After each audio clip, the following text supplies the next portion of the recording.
राधे राधे दोस्तों। मेरा नाम सूरज सिंह है। मध्य प्रदेश के छतरपुर जिले का रहने वाला हूँ और इस समय मेरी उम्र 30 साल है। मैं एक सरकारी विभाग में नौकरी करता था। जब मेरा तबादला महाराष्ट्र में हुआ तो वहाँ रहने के लिए मुझे विभाग की तरफ से एक बंगला मिला था। उस बंगले में मुझसे पहले वहाँ रहने वाले मेरे ही विभाग के रवि जी ने मुझको उस बंगले पर लाकर मुझे वहाँ के चपरासी अशोक कुमार के बारे में बता रहे थे। मैंने जब चपरासी की अशोक कुमार फिल्मी हीरोइन जैसी खूबसूरत बीवी को देखा तो मैं उसे देखता ही रह गया। मैं बोला, रवि जी, इस चपरासी की बीवी तो कमाल की है। आपने तो इसके साथ खूब मजे किए होंगे। तब रवि जी बोले, नहीं यार, ये छोटे लोग बहुत ही धर्म पर चलते हैं और उनके लिए अपना सब कुछ कुर्बान कर देते हैं। ये लोग पद और पैसे के लिए अपनी इज्जत को नहीं बेचते हैं। मैंने भी इसे लालच देकर पटाने की खूब कोशिश की थी, मगर इसने साफ मना कर दिया था। यह सुनकर मैं अरुण की तरह हैरानी से देखते लगा। मुझको इस तरह देख रवि अपनी सफाई में बोला, ये छोटे लोग हम लोगों की तरह नहीं होते हैं, जो अपने किसी काम को कराने के लिए अपनी बहन बेटियों और बीवियों को बड़े साहब की आंगली दे देते हैं और अगर जरूरत पड़े तो उसके साथ वह भी करने को तैयार हो जाते हैं। रवि जी की इतनी बात सुनकर मैं मन ही मन उस चपरासी की बीवी के करीब जाने की तरकीब सोचने लगा। रवि जी, चार्ज लेने के बाद मैं अपने सरकारी बंगले में रहने लग गया था। शाम को जब मैं अपने बंगले पर आया तो चपरासी अशोक कुमार मुझसे बोला, साहब, आपको पीने का शौक है तो लाओ। पुराने साहब तो रोजाना पीने के लिए बोतल मंगवाते थे। तब मैं बोला, और क्या क्या मंगवाते थे तुम्हारे पुराने साहब? मैंने पूछा तो अशोक बोला, कॉलेज में पढ़ने वाले लड़के भी मंगवाते थे। वे पूरी रात के उसे 5,000 रुपए देते थे। उसकी बात सुनकर मैंने उससे कहा, तुम मेरे लिए भी वही लेते आओ। करीब 1 घंटे बाद दोनों आ गए। उस रात मैंने उसके साथ खूब एंजॉय किया। जाते समय मैंने उसे 5,000 रुपए दिए और उससे कहा कि वह जाते हुए चपरासी अशोक कुमार से कहे कि तुम्हारे से ये कैसे साहब है, जिन्होंने रात भर मेरे साथ कुछ नहीं किया था, बल्कि मुझे छुआ भी नहीं था, फिर भी मुझे 5,000 रुपए मुफ्त में दे दिए हैं। जब वह लड़की वहां से जाने लगी तो मेरी समझाई हुई बातों को अशोक कुमार से बोली, तुम्हारे साहब तो बेकार है। मुझे बंगले पर रखे हैं लेकिन किया कुछ भी नहीं, मगर किसी भी मुझे 5,000 रुपए दिए हैं। मुझे लगता है तुम्हारे साहब का तो दिमाग ही खराब है। यह सुनकर चपरासी अशोक कुमार हैरान होकर उसकी ओर देखने लगा तो वह उससे बोली, तुम्हारे साहब ने तो मुझे छुआ भी नहीं, फिर भी मुझे 5,000 रुपए दे दिए हैं। मेरे बताए हुए बात को बोलकर वह वहां से चली गई। उस लड़की की बातें सुनकर चपरासी अशोक कुमार सोचने लगा था कि उसके अफसर का सच में दिमाग खराब है या वो शायद उसके काबिल ही नहीं है। फिर भी उन्हें औरतों पर अपने पैसे लुटाने का शौक है। अब अशोक कुमार अपने कमरे पर आकर अपनी बीवी ललिता से बोला, हमारे ये नए साहब तो बेकार ही है, अपने पैसे लड़कियों पर लुटाते हैं। इतना सुनकर ललिता बोली, वह कैसे?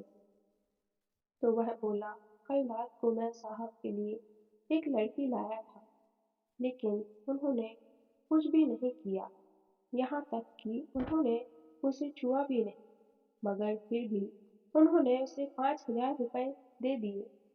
यह सुनकर उसकी बीवी ललिता हैरानी से उसकी ओर देखने लगी, तो वह उससे बोला, क्यों ना अपने इस साहब से हम लोग भी पैसे कमाएं।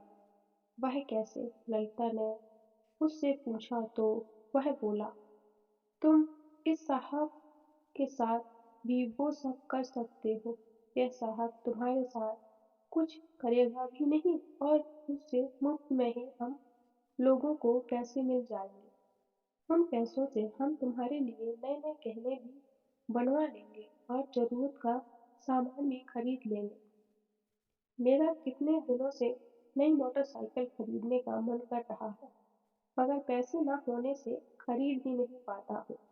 जब तुम्हें नए नए गहनों में नए नए कपड़ा पहनाकर मोटरसाइकिल पर बैठाकर अपने गांव और ससुराल ले जाऊंगा तो वे लोग हमसे कितना खुश होंगे। हमारी तो वहां पर धाक ही जम जाएगी। इतने में ललिता बोली, कहीं ये तुम्हारा साहब मुझे वो करने लग गया तो चपरासी अशोक कुमार ने उसे तसल्ली देते हुए बोला, तुम इस बात की चिंता मत करो, वह तुम्हें कुछ नहीं करेगा।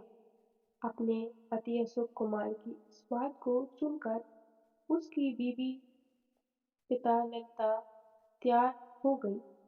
शाम को मेरे लिए चखना लाने के बाद रात को चपरासी अशोक कुमार ने अपनी बीवी ललिता को भेज दिया। ललिता को मैं अपने पास पाकर काफी खुश हुआ और बोला, आप काफी सुंदर हो। आपकी शादी इससे कैसे हो गई? आपकी शादी तो किसी साहब से होनी चाहिए था।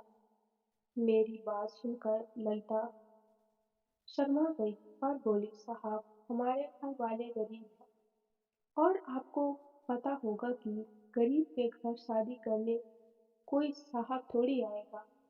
तो मैं बोला, लेकिन मैं तो आपको देखकर ही फिसल गया था। अगर तुम्हारी शादी ना होती तो मैं एक बार को जरूर सोचता। उसके बाद मैंने वो सब करना शुरू कर दिया तो उसे बड़ी हैरानी हो रही थी, क्योंकि उसके पति ने तो उससे कहा था कि साहब छुएंगे भी नहीं। लेकिन उन्होंने तो उस रात में क्रिकेट मैच खेलना शुरू कर दिया। 2020 के मैच में चौके और छक्के की बारिश हो गई। लगभग 3 मैच खेला साहब ने। मैच खेलकर हम दोनों बहुत थक गए। ललिता को अपने पति पर बहुत गुस्सा आ रहा था, लेकिन गुस्से को दबाकर मुस्कुराते हुए वो घर आ गई और अपने पति से वह बोली, तुम्हारे साहब ने तो मुझे छुआ भी नहीं और हमने मुफ्त में ही उनसे पैसे कमा लिए।